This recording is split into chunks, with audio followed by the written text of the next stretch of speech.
Example 13.12. The following distribution gives a daily income of 50 workers of a factory. The daily income in rupees la கொடுத்திருக்காங்க. The number of workers இங்க கொடுத்திருக்காங்க.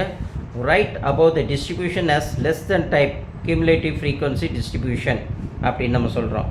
We construct a cumulative frequency distribution of less than type as follows. கொடுத்திருக்கிறது ஹொரிசாண்டலா இருக்கு. இது நம்ம வெர்டிகலா இங்க எழுதி இருக்கோம்.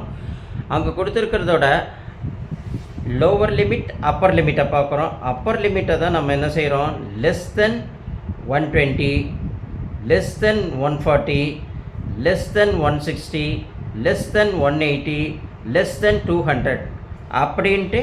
ஏன்னா லெஸ் தென் டைப்பாக இருக்கிறதுனால அந்த அப்பர் லிமிட்டில் இருக்கிற வேல்யூவை தான் லெஸ் தென் வச்சு போட்டு கீழே நம்ம போடுறோம். அது எப்படின்றதை இங்கே பார்க்குறோம். புரியுது இல்லைங்களா? இப்போ பாருங்கள், இந்த daily income less than 120, less than 140, less than 160, less than 180, less than 200.